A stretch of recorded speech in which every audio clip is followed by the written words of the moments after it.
अस्सलाम वालेकुम नाज़रीन, मैं हूं आपका होस्ट ज़ुहैब आरिफ। नाज़रीन, शरोस चैनल के एक नए प्रोग्राम में हम आपको खुशामदीद कहते हैं। हमारे साथ इस वक्त यहाँ पे रफ़ाकत हुसैन एडवोकेट मौजूद हैं, इनसे हम बात करते हैं। आज का जो हमारा टॉपिक है वो है हाउसिंग। आज हम हाउसिंग पे बात करने जा रहे हैं। सर, आप क्या कहना चाहेंगे हाउसिंग के हवाले से और उसमें दरपेश मसाइल के हवाले से? बिस्मिल्लाहिर्रहमानिर्रहीम। पाकिस्तान में हाउसिंग का शोबा भी दीगर शोबों की तरह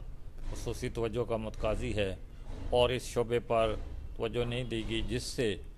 आम आदमी, गरीब और मुतवस्सित तबके के लोगों के लिए हाउसिंग का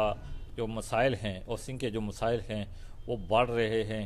और उनके हाल की समत में कोई वाज़ेह पेशरफ्त नहीं की जा रही, जिसकी वजह से गरीब और मुतवस्सित तबके के लोगों को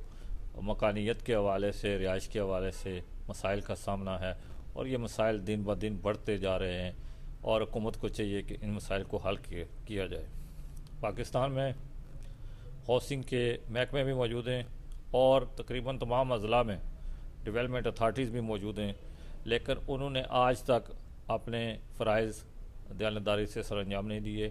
और ना ही काबिल ज़िक्र हाउसिंग की सहूलियात मुहैया की गई हैं और इस वजह से आवाम को कोई सहूलत नहीं मिल सकी और उनके रिहाइश के मसाइल हल नहीं हो सके।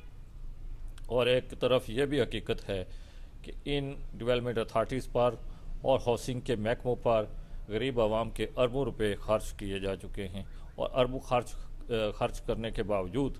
उनके कोई नताइज और समरात आवाम को नहीं मिल सके। हुकूमत को चाहिए कि आम और गरीब आदमी के लिए और मुतवस्सित तबके के लोगों के लिए हाउसिंग की ज़रूरियात पूरी करने के लिए मनसूबाबंदी की जाए और ऐसा हाउसिंग के तरीक़ेकार को अख्तियार किया जाए जिससे आम आदमी और गरीब आवाम को और मुतवस्सित तबके के लोगों को सहूलत मिल सके और उनके लिए मकानियत का मसला हल हो सके। दूसरी तरफ मुल्क के अंदर प्राइवेट हाउसिंग सोसाइटीज़ ने अरबों रुपए कमाए हैं और सालाना वो अरबों रुपए के प्रॉफिट कमा रही हैं, उनकी बहुत ज़्यादा आमदनी है और इस शोबे में प्राइवेट सेक्टर जो है वो कारोबार कर रहा है, जिसकी वजह से गरीब और मुतवस्सित तबके के लिए ये महंगे और जो नाकाबिल बर्दाश्त प्लाट ख़रीदना और हाउसिंग के लिए अपनी जगह ख़रीदना वो मुमकिन नहीं रहा। इसके अलावा इन हाउसिंग सोसाइटीज़ ने ज़री ज़मीनों को भी इस्तेमाल कर लिया है और मुल्क के अंदर ज़री ज़मीनें जो हैं वो बहुत तेज़ी से कम हो रही हैं, जिसकी वजह से मुल्क की ज़राअत पर भी बहुत बुरा असर पड़ा है और ज़री पैदावार बहुत कम हो रही है और ज़रूरत के मुताबिक पाकिस्तान में ज़री पैदावार ना होने से वो दरामद करने पड़ते हैं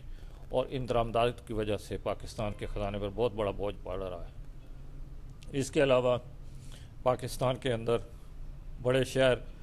गुंजान आबाद होते जा रहे हैं और इस वजह से दीगर बहुत से मसाइल भी पैदा हो रहे हैं। तो हुकूमत को चाहिए कि इन बड़े शहरों में भी तमाम पुरानी आबादियों को आज सर नौ प्लानिंग करके डेवलप किया जाए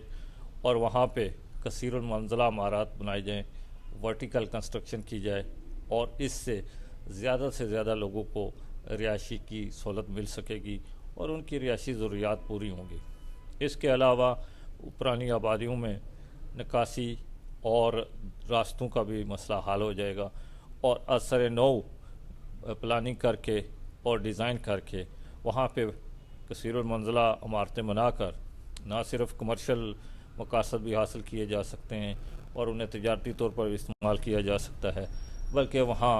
कसीर तादाद में लोगों को रिहाइश की सहूलत मिल सकती है। इसके अलावा इन इक़दामात से मुल्क के अंदर जो ज़मीन की कीमतें हैं और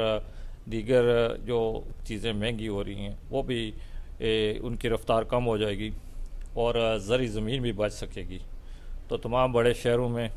गुंजान आबाद शहरों में पुरानी आबादियों को, पसमानदा आबादियों को दोबारा मनसूबाबंदी करके उनको असर नौ तामीर किया जाए और वहाँ पे ज़्यादा से ज़्यादा नौजवान लोगों को और ज़रूरतमंदों को एडजस्ट किया जाए। इस मकसद के लिए हुकूमत वसाइल मुख्तस करे और पब्लिक प्राइवेट पार्टनरशिप के तहत भी हाउसिंग के इदारों से मिलकर सस्ती और मयारी रिहाइश वो बनाई जा सकती है और तामीरात करके कसीर तादाद में ज़रूरतमंद नौजवानों को और ख़ानदानों को وہ ایڈجسٹ کیا جا سکتا ہے اور ان کی ضروریات کو پورا کیا جا سکتا ہے۔ اس کے علاوہ ملک کے اندر جو مالی ادارے ہیں، بینکس ہیں، وہ مورگیج کا نظام قائم کر کے ان کثیر المنزلہ عمارات کی تعمیر کے سلسلے میں ضرورت مند لوگوں کو قرضے فراہم کر سکتے ہیں، اور مورگیج سسٹم کے تحت ان کی ضروریات پوری ہو سکتی ہیں، اور